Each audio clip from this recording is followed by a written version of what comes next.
नरेंद्र दामोदर दास मोदी ईश्वर की शपथ लेता हूं कि मैं भारत के संविधान के प्रति सच्ची श्रद्धा और निष्ठा रखूंगा।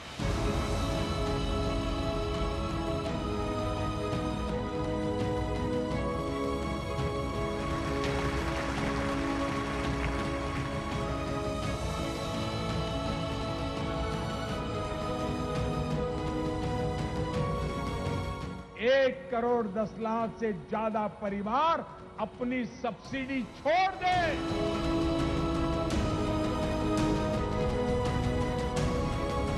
जब हम मेक इन इंडिया कहते हैं तो हम विश्वास को विश्वास दिलाना चाहते हैं। कृपा करके भारत को सिर्फ बाजार मत समझिए।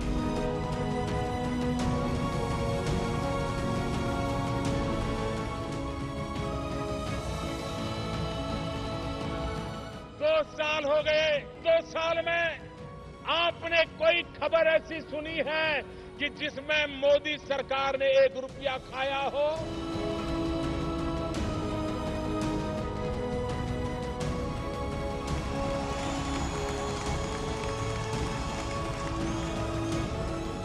आतंकवाद सारी दुनिया का कंसर्न है। आतंकवाद से हम कोई कॉम्प्रोमाइज नहीं कर सकते और करना भी नहीं चाहिए।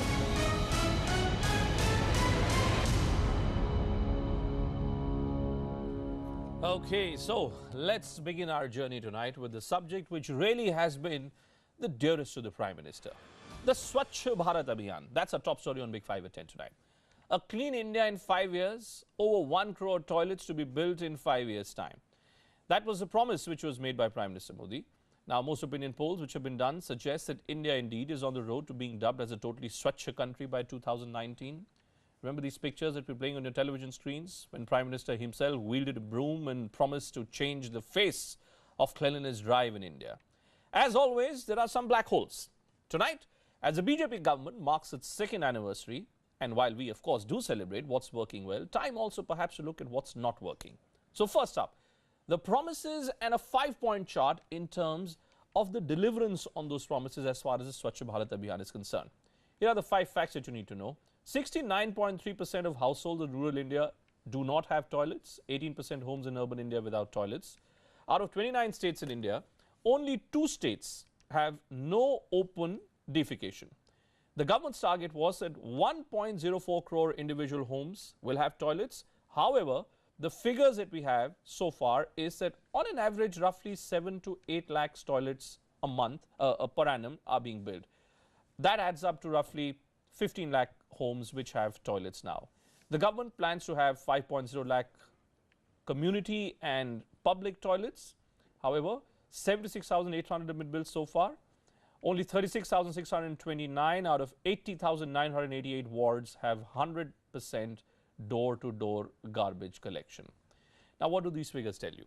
What they actually tell you is that we're still a very, very long way off from our cherished dream of 1 toilet for each Indian citizen, each Indian family at least. Our special correspondent Runjhun Sharma tonight is reporting from the heart of Delhi. A story which will really make you say, ऐसा भी होता है क्या? शाम के बच्चे खाना नहीं देते, इसलिए कि लैट्रिन की समस्या है। खाना पीना सब कम करते कि जंगल की वजह से बहुत डर के रहना पड़ता है। लड़के बैठे रहते हैं, इसी की दीवार बना रहता है। इस डर के बारे हम लोग 6 बजे से पहले खाना खाते ताकि हमें लैट्रिन ना आए। Just about 20 kilometers from the guardian of India's democracy and rights, Indian Parliament, is Delhi's Shahbad Dairy.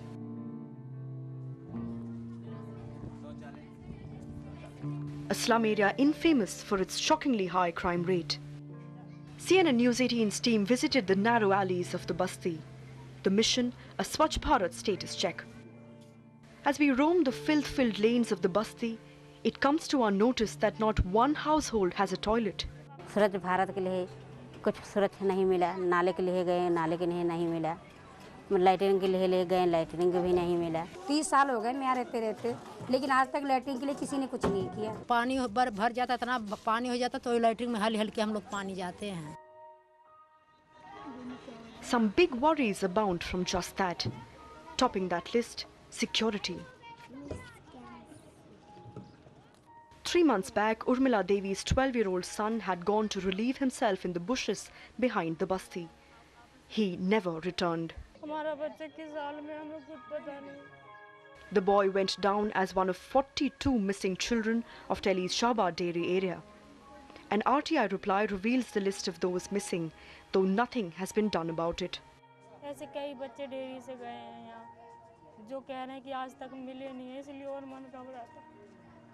NDA's widely advertised Swachh Bharat campaign promises toilets for all across the length and the breadth of the country.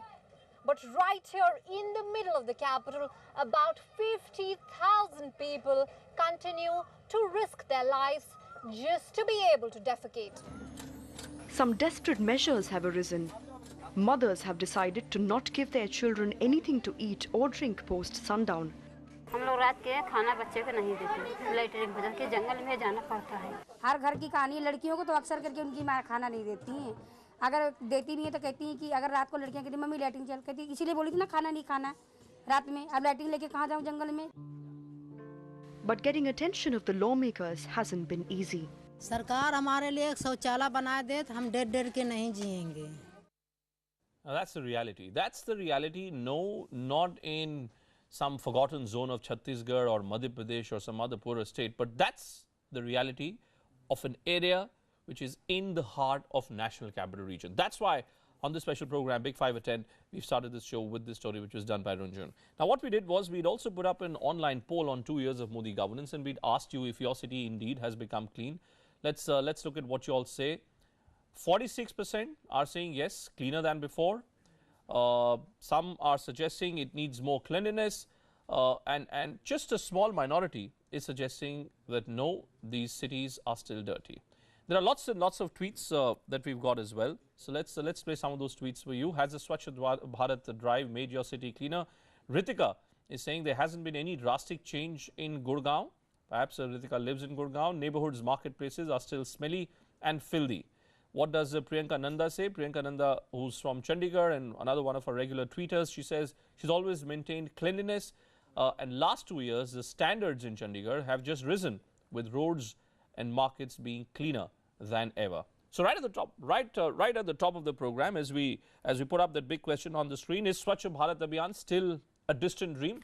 Is it still a pipe dream? Let's just get a sense from the viewers first. Here with us in our studios, we'll also have Runjhun and well-known economist and commentator Shankar Iyer here with us in our studios. Runjhun, firstly, let me just compliment you on that terrific story that you've done. And particularly on a day like this, that story has a very, very huge impact. What baffles me about this story, Runjhun, is that how is it possible in the heart of Delhi, this kind of a story to be developing for almost 2 years, still no action, no police action, no political action?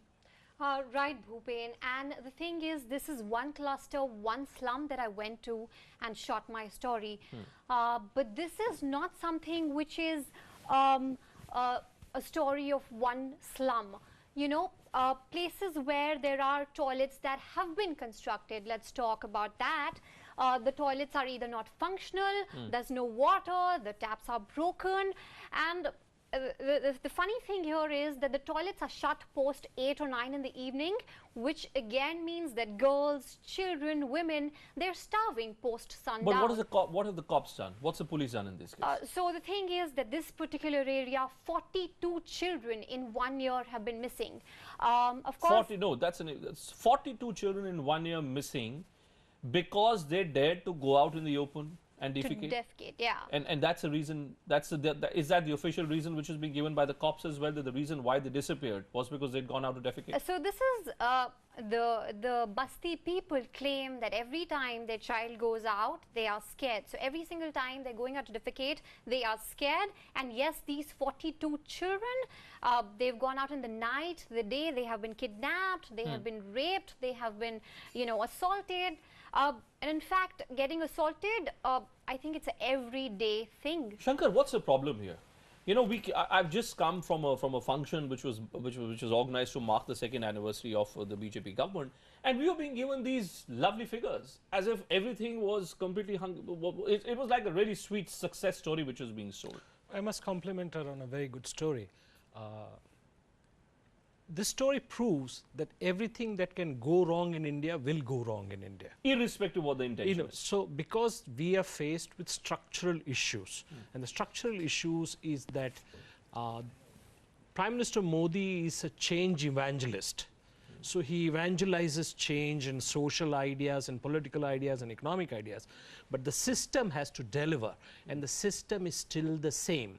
And last year, the first anniversary of the Modi government, I had said that the 1 year of Modi Sarkar, I mean, Modi has come, but the government is still the ambassador Sarkar, which is sluggish, which is slow, which is inefficient. The basic structural issue that daunts programs like Swachh Bharat is that we have a centralized system where the central government transfers funds to the states. They design the policies. States have no say in it. States implement the policy. Center has no say in it. And this gets worse when it goes from the state to the panchayats and to the municipal corporations, which have no power. I mean, you will be surprised to know the Bombay Municipal Corporation, which is the largest corporation, the richest corporation, the elected members have no say. No say in how the money is being spent. The money is going to be spent. Let me just bring in another viewer who was tweeting on our program, Ritika, who was tweeting about what the situation there is in Gurugram, I should say. Ritika, why do you believe that the Swachh Bharat campaign isn't working in pockets of Gurugram where on the basis of which you put this tweet out? Hi, could you repeat the question? Ritika, I was just asking you, in that pocket of Gurugram where you are in, why do you believe, what's gone wrong that the Swachh Bharat campaign is not really working in that part? Actually, the place I am living here, it's Shantlo, and the roads are really, broken, and they are in and it's surprising that nobody is speaking about it. Okay, I think there's an audio problem. We'll try and reconnect with Ritika. But let me also just quickly bring in Rajiv Kher as well. He's the CEO of 3S Saraplast Enterprises, joining us from Pune. Thanks for joining us, Rajiv. Let me put it this way to you, Rajiv. Do you believe that this story that we have shown, which is in the heart of Delhi, is this just an isolated case? Is it just a black hole? Or are there several such black holes which may exist in different parts of the country and we're not even aware of them? Yeah, thanks for having me on the show. And my space of specialization is portable sanitation. And I think there has been a considerable improvement in providing portable sanitation in India. Just for your information, I don't know, but in the previous melas or large congregations, there were hardly any toilets that were provided. In the last 2 years, I can see a huge development. I mean, recently we did the Kumbh or the Simhast in Ujjain, and a little before that in Nasik. There were thousands of toilets provided, very, very good quality toilets that were provided. The government, the municipality took active participation in providing these, in making sure that companies like ours and young entrepreneurs who are not in this business at all have come up. So entrepreneurship in this particular space has really come up, and there are people who are providing toilets. So I would say that this is a sort of a relative kind of a thing, but I see a lot of development. Are you saying that as far as the government interference in this area is concerned, are you sensing a great deal of constructive interference from the government in this area of providing toilets, of providing cleanliness across cities?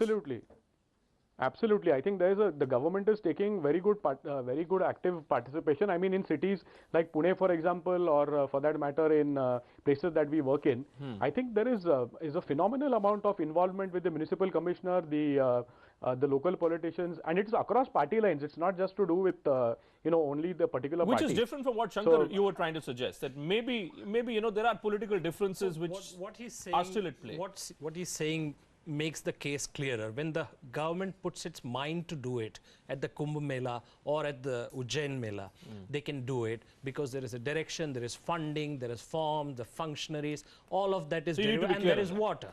So he's talking about Pune Municipal Corporation. They have an enlightened municipal commissioner there who has actually started an 1-800 number for citizens to complain. This is an exception that proves the rule that unless you empower local bodies, till then you it's will not get going to work out. Just on that point, final question to you, Runjhun, before I let you go. Here is Mr. Kejriwal. You know, and when I spoke to Venkaiah Naidu about this story, he said that, listen, all this falls within the domain of the MCD.